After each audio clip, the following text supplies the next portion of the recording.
Assalamualaikum dan salam sejahtera, apa khabar semua? Bersiaran lagi kita dari Tokyo, Jepun. Untuk episod yang ke-5 dalam siri FB Live bersama kami. Baik, izinkan saya perkenalkan diri terlebih dahulu. Nama saya Idris Ismail. Saya seorang jurutera. Sekarang sedang bertugas di Tokyo, Jepun dalam sebuah syarikat multinasional dalam industri IT. Saya juga sedang membina keluarga di sini, mempunyai 3 orang anak dan seorang isteri sebelah saya. Nama? Assalamualaikum dan selamat malam semua. Nama saya Nur Zahira ataupun orang panggil saya Zaza, ada Jaja pun ada. Saya seorang suri rumah membesarkan 3 orang anak di Tokyo, Jepun, menemankan suami di sini. Bermula hujung tahun lepas, bulan Oktober, saya memulakan bisnes dengan Public Gold untuk membimbing ahli keluarga dan rakan-rakan untuk menyimpan emas dengan Public Gold. Baik, sebelum kita mulakan sesi kita hari ini, kami ingin meminta bantuanlah jasa baik tuan-puan untuk minta tolong share video kami ini supaya lebih ramailah kami dapat reach out untuk sampaikan ilmu yang harapnya bermanfaat ini. Okey, hari ini kita nak berbincang pasal hari ini kita punya topik adalah tentang persoalan yang setelah kita dah berbincang 4 hari ni kan, kita dah daripada awal kita dah kenapa emas, apa kriteria untuk membeli emas, jenis-jenis pelaburan yang ada di luar sana, yang mana satu kita nak pilih. Jadi persoalan dia sekarang, bila kita dah tengok semalam, terutamanya semalam, kita dah tengok apa kriteria yang perlu ada untuk kita, kriteria utama yang perlu ada untuk kita pilih syarikat mana atau individu mana yang kita boleh letakkan duit kita sebagai simpanan emas ataupun untuk kita buat belian emas. Okay? Jadi berdasarkan kriteria-kriteria yang kita bincangkan semalam tu, hari ini sebenarnya ramai kawan-kawan kami dan ahli keluarga menunggu sebenarnya kenapa kami memilih syarikat Public Gold untuk melaburkan, untuk meletakkan simpanan kami dalam syarikat ni, simpanan dalam bentuk emas ni di syarikat Public Gold. Jadi kenapa kami pilih Public Gold? Ada banyak syarikat di luar sana, tetapi kenapa kami boleh terjebak, kenapa kami boleh jatuh cinta, kenapa kami boleh rasa nak kongsikan dengan rakan-rakan dan ahli keluarga tentang syarikat Public Gold. Jadi mari kita tengok kenapa Public Gold. Baik, kriteria yang kami senaraikan semalam kan, nombor 1 latar belakang. Saya cuba put together adalah slide ni, cuba bagi sedikit sebanyak asas tentang Public Gold. Latar belakang dia, Public Gold ni dah lama sebenarnya dalam Malaysia. Dia dah beroperasi daripada tahun 2008. Jadi sekarang 2021 dah masuk tahun ke-13. Dia diasaskan oleh seseorang ni lah, nama dia Datuk Wira Louis Ng, dan sekarang berada pejabat dia punya HQ di Bayan Lepas, Pulau Pinang. Dia dah beroperasi 2008 dah. Jadi sekarang ni dia ada 18 cawangan. 16 cawangan di dalam Malaysia, 1 cawangan di Singapura dan 1 lagi cawangan di Indonesia. Untuk operasi di Brunei, untuk urus niaga dengan Brunei, operasi itu dijalankan dekat Miri. Jadi altogether dia ada 18 buah cawangan seluruh Malaysia, Indonesia juga Singapura. Okay. Slide yang kedua. Latar belakang yang kedua. Okey. Rakan niaga. Kami ada sentuh juga rakan niaga semalam kan.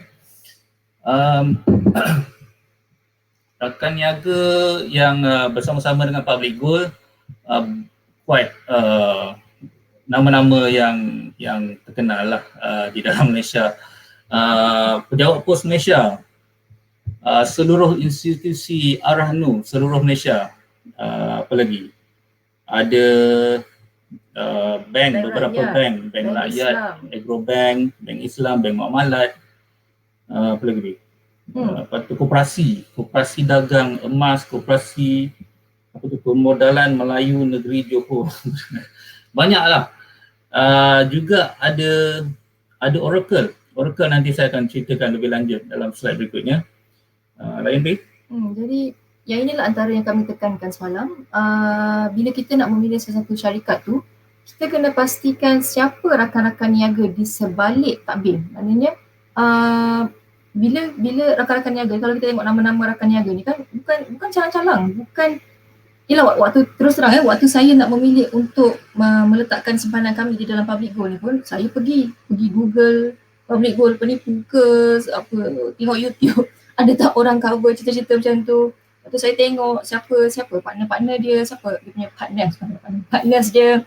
Jadi bila saya tengok Pos Malaysia, Bank Rakyat, Aranu, Bank Islam, maknanya bukan calang-calang tu, itu nama-nama besar dekat Malaysia. Jadi kenapa mereka memilih untuk bekerjasama dengan public goal? Maknanya syarikat public goal ni dia bukan syarikat yang buka malam tadi besok dah tutup, bukan. Maknanya dia adalah satu syarikat yang agak yang stable untuk mereka pilih sebagai rakan niaga.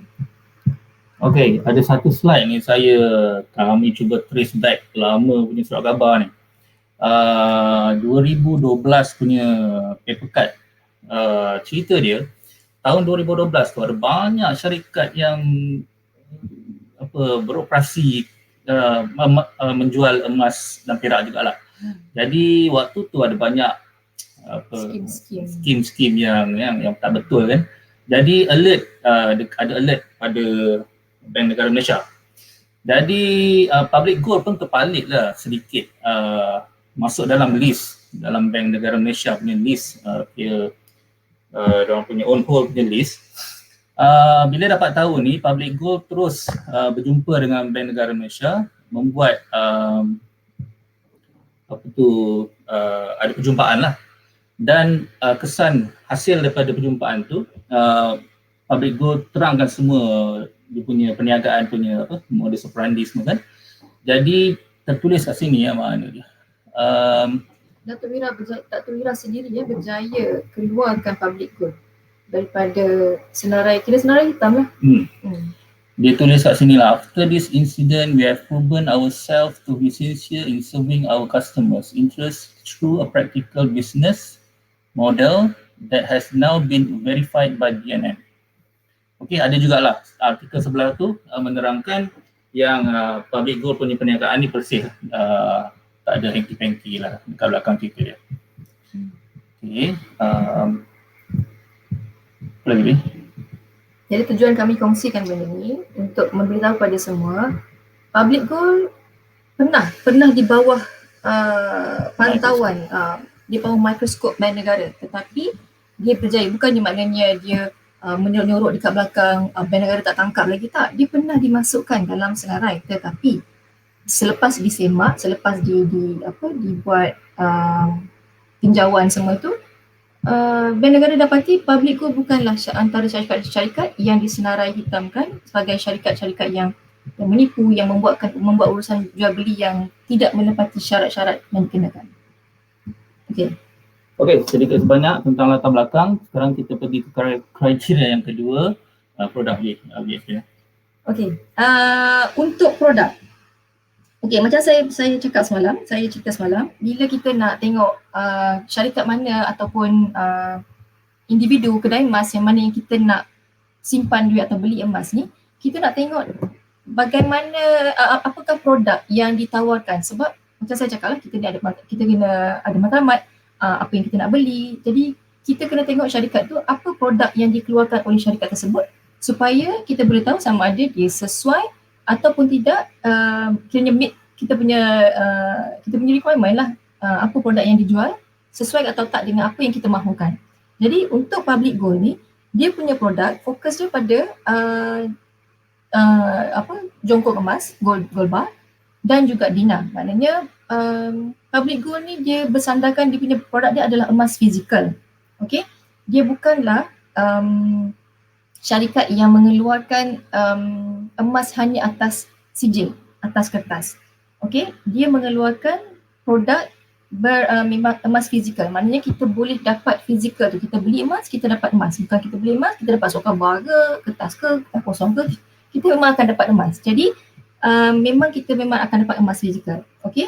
Dalam public gold ni, saya secara lalu ada dua cara untuk membeli produk di public gold. Okey, dia sama ada kita boleh buat belian terus, maknanya kita bayar belian terus ni terbagi pada dua, kita boleh beli terus bayar penuh ataupun kita boleh buat bayaran bulanan. Satu lagi kita boleh buat macam simpanan dalam akaun bank. Nama dia Gold Accumulation Program. Kita boleh simpan sikit-sikit bulanan, 1 gram ataupun RM100. Sama macam konsep menyimpan dalam akaun bank. Okay. Kita akan masuk lebih dalam tentang lebih detail tentang produk ni, tapi sekali lalu inilah produk yang ditawarkan oleh public gold. Okay. Tak ada contoh nak tunjuk. Itu gambar bunga emas gold bar dengan sekeping 1 gram yang public gold ada. Okey, kita ke kriteria yang ke berapa tu? Produk dah. Patuh syariah. Okey, semalam saya ada explain, kita perlu sebagai seorang umat Islam kan, kita wajiblah untuk dapatkan daripada sumber yang consider halal lah kan, patuh syariah, halal dari segi undang-undang Islam lah. Jadi suka cerita kami nak maklumkan, ini antara kriteria utama juga yang kami pilih waktu kami nak buat pelaburan dalam public gold ni. Suka cerita saya nak cakap public gold adalah gold trader company dalam dunia yang pertama mendapat pengiktirafan patuh syariah daripada company nama dia Amani Advisor. Amani Advisor ni siapa ni? Yang buat bank negara. Dia ada dalam Suruhanjaya Security Malaysia pun dia. Okey, apa tu, Amani Advisor di bawah naungan inilah dia penasihat syariah kumpulan public gold ni, nama dia Datuk Dr. Muhammad Daud Bakar. Beliau ni seorang anak tempatan yang cukup berkaliber, boleh Google kalau nak confirmkan benda yang saya cakap ni. Antara watak utama yang merangka standard jual beli emas dunia. Ni orang besar ni, Tuan Dr. Muhammad Daud Bakar ni. Boleh tolong Google lah untuk tahu lebih lanjut. Baik, saya ada juga letak sijil patuh syariah syarikat public gold. Ada dua pengiktirafan kami dapat pada tahun 2016 dan 2017 untuk seluruh urus niaga public gold. Mainly ada 4 urus niaga macam yang Jaja explain tadi, jual beli terus, bayaran mudah, dan juga yang account gold tadi kan. Jadi semua jenis urus niaga tu telah 3 dan buyback lah. Buyback pun 4 lah kan. Jadi keempat urus niaga utama public gold telah mendapat pengiktirafan patuh syariah daripada Amani Advisor. Basically urus niaga patuh syariah ni asas dia simple je, dia straightforward. Dia kita beli emas, kita dapat emas. Kita bayar duit, kita dapat emas. Dan proses serah beli tu kena berlaku dengan cepat. Itu je syarat patuh syariah ni. Kita tak boleh kita beli tapi kita dapat sijil, kita tak dapat fizikal. Walaupun yang account gap tu, account simpanan emas tu, dia dah sempurna milik. Bila-bila masa kalau kita nak ambil, sebabkan kita tak nak simpan fizikal, jadi public gold ada satu khidmat untuk menyimpankan fizikal tu untuk kita. Kalau kita takut nak simpan di rumah kan. Jadi dia simpankan di dalam bank, di dalam akaun emas ni lah. Tetapi emas yang berada di dalam akaun ni dia dah sempurna milik. Bila-bila kita nak pergi cawangan, kita cakap kita nak tuntut emas fizikal tu, bila-bila masa pun kita boleh dapat. Jadi dia dah sempurna milik. Itu yang patuh syariah dia. Sekecil-kecil 1 gram ya. Sekecil-kecil 1 gram. Kalau kita rasa kita nak keluarkan 1 gram, urusan. Dia boleh keluarkan. Maknanya bila kita bayar 1 gram tu, kita terus membeli 1 gram emas fizikal. bukannya atas kertas. Ada juga satu jenis produk tadi kan, bayaran ansuran mudah tu, bayaran mudah bulanan. Dia sebenarnya kalau kita nak dapatkan patuh syariah ni, dia tak boleh ada sela masa yang panjang, kita kena segera. Tapi yang bulanan, bayaran bulanan ni, konsep dia adalah dia belum sempurna milik lagi. Dia bila kita bayar bulan-bulan tu, dia cuma masuk dalam akaun kiranya macam security deposit. Masuk dalam public gold punya tabung amanah, dan kemudian bila beberapa bulan terakhir tu kita dah lengkap bayaran kita, baru dimasukkan ke dalam akaun operasi, dan dekat situlah baru kita ada transaksi pembelian yang barang mudah tu lah. Jadi bila kita dah lengkap bayaran kita, baru kita akan dapat emas kita. Dekat situlah baru akan berlaku akad jual beli. Itu yang masuk patuh syariah itu. Okey, untuk yang kriteria yang keempat yang ada pada public gold yang kami tengok, harga. Pada kriteria harga pula, public gold ni dia menawarkan harga per gram yang boleh dikatakan antara yang terendah di Malaysia. Okey, boleh cek mana-mana syarikat, dia antara yang terendah. Untuk harga 1 gram, contohnya hari ni harga dia RM243 per gram. Okey, dia antara yang terendah berbanding dengan kedai emas dan bank-bank di luar sana. Okey, dan public gold juga untuk kita mulakan simpanan emas di Gold Accumulation Program, kita boleh mulakan serendah RM100. Kita tak perlukan modal yang besar-besar, kita boleh mulakan serendah RM100. Maknanya sesiapa pun boleh, mahasiswa ke, kita nak buka akaun untuk anak-anak, untuk junior, dia ada gap junior account, kita nak buka akaun untuk anak-anak pun boleh serendah RM100. Okey. Satu lagi, public gold ni dia tiada yuran tahunan, tiada yuran kehalian, ataupun dia tak ada paksaan untuk beli minimum setiap bulan. Okey. Saya memang bukan pantang lah. Saya ada pengalaman dengan multi level marketing. Jadi saya tahu benda-benda macam ni, dia memang ada syarat yang dikenakan setiap bulan, kena wajib untuk letak, untuk buat point, maintain point lah.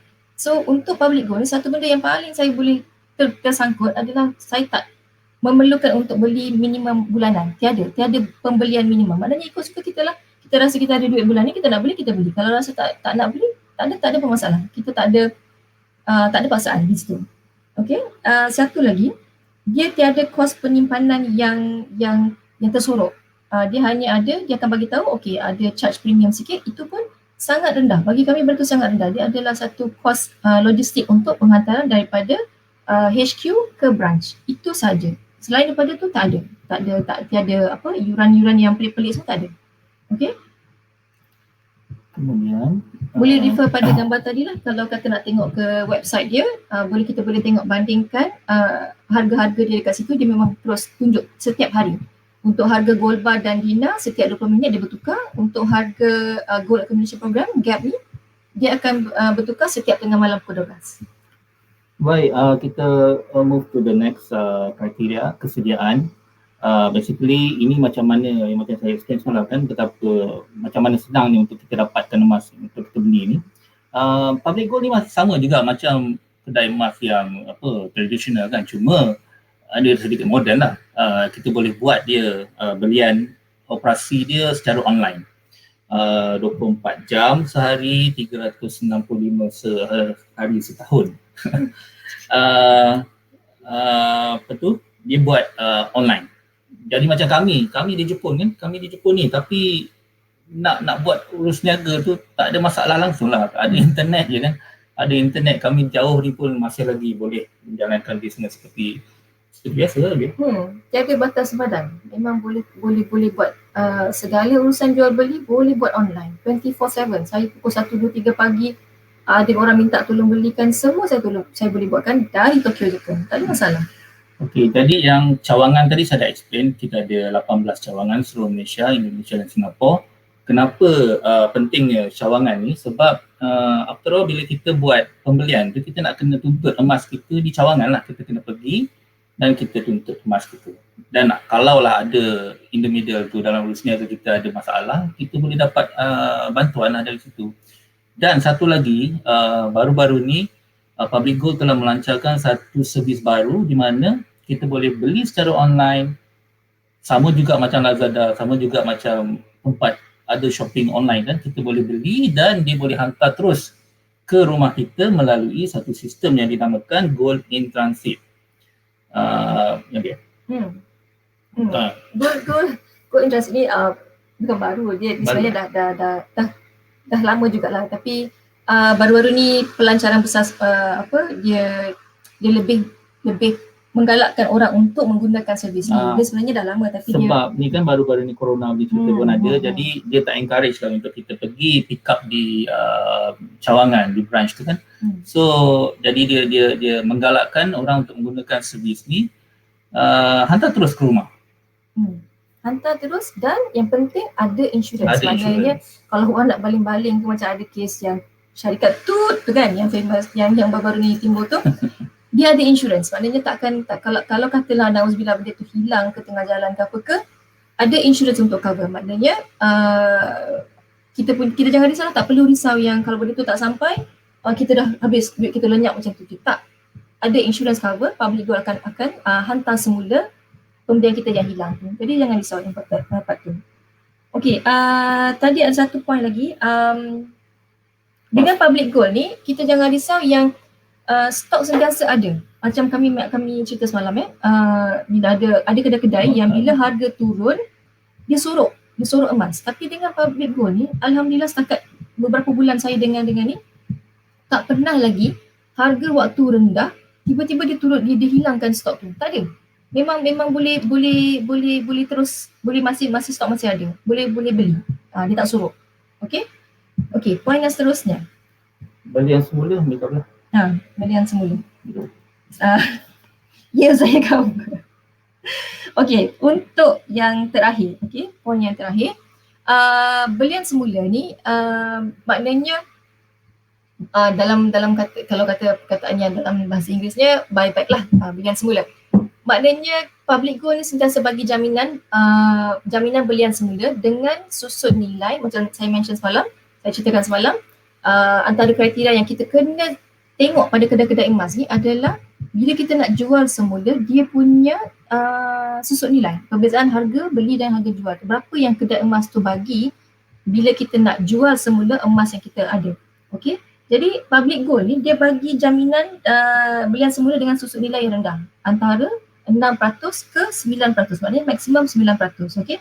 Lagi besar bentuk emas yang kita beli, lagi rendah susut nilai dia. Kenapa kita kena tengok susut nilai? Macam saya ceritakan semalam, untuk kita tengok berapa keuntungan yang kita boleh dapat. Lebih kecil, lebih rendah, lebih nipis nilai susut nilai itu, lebih banyak keuntungan yang kita boleh dapat. Okey, ingat adalah sebab orang beli yang bentuk yang besar-besar, 250 gram ke atas, 100 gram ke atas, sebab lagi besar kita beli, lagi nipis dia punya nilai spread dia, susut nilai tu. Okey, satu lagi, Public Gold, dia bila kita nak jual pada dia tak banyak songel lah kiranya. Dia tak macam tercalar sikit tak boleh, terguris sikit tak boleh. Tak, insya-Allah tak ada masalah tu. Dia masih terima kalau kita kemek ke, anak gigit ke, anak kekoh ke apa-apa semua tu, dia masih boleh terima. Kemungkinan kalau paling teruk pun, kalau lah tak tahulah macam mana tuan-puan buat benda lah tu, patah ke apa ke, kalau dalam keadaan yang teruk sekalipun, dia mungkin akan kenakan sedikit sahaja charge dekat situ untuk ni. Tapi setakat ni yang saya tahu, tak, dia punya syarat tu tak mengada lah kiranya. Dia masih boleh diterimakan. Sebab apa? Dia dah establish lama kan, jadi dia juga adalah penghilang. Dia dapatkan emas yang dah katakan dah rosak sekalipun, pergi kat tempat hilang tu, teburkan saja. Jadi dia tak perlu risiko yang dihadapi kalau jual kat tempat lain tu.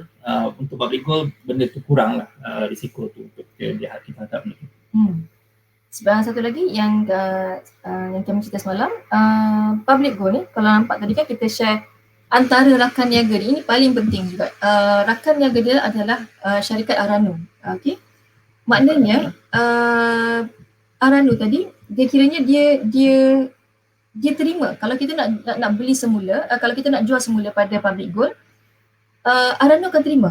Produk-produk daripada public gold ni insya-Allah setakat ni tak ada masalah yang saya dengar yang tidak diterima oleh Arano. Maknanya sebab Arano ni dia punya rakan niaga, jadi dia tahu yang credibility, dia tahu bagaimana kuatnya, stabilnya public gold ni. Jadi mereka terima semua produk public gold yang untuk kita pajak, untuk kita gadai, insya-Allah.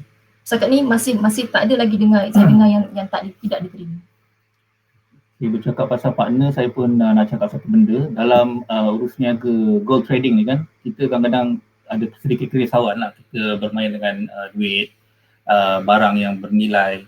Tapi untuk pengetahuan semua, saya tadi ada sentuh Oracle. Oracle adalah syarikat yang bertanggungjawab untuk design sistem dalam public gold.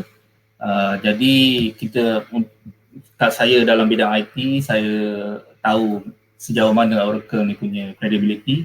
Kepada siapa yang tahu, insyaAllah sistem latar background tu, kita punya backbone dekat belakang sistem tu di bawah tangan yang credibility dia adalah Oracle, syarikat yang besar dalam dunia. Okay, kita dah cover 6 kriteria utama yang kami sendiri tengok pada public gold yang buatkan hati kami tertawan, hati kami terpikat untuk memilih public gold sebagai syarikat untuk kami letakkan simpanan masa depan anak-anak, simpanan persaraan kami. Jadi itulah kriteria yang kami tengok pada public gold yang buatkan kami rasa nak buat keputusan untuk meletakkan simpanan kami di situ. Okey, kita dah bincangkan tadi 6 kriteria tadi. Okey, seterusnya kita dah cover macam-macam topik dah, daripada kelebihan emas, kenal emas, pelaburan jenis pelaburan, kenapa emas, semua tu kita dah cover sampailah kita dah masuk kenapa kami pilih produk public gold. Okey, persoalan seterusnya.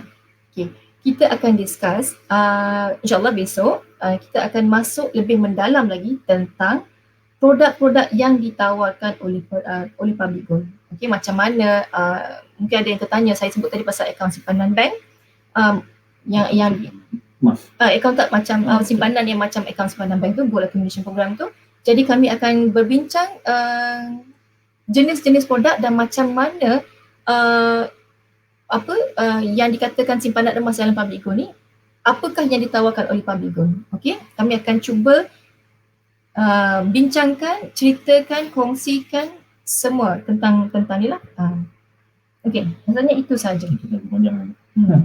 Okey.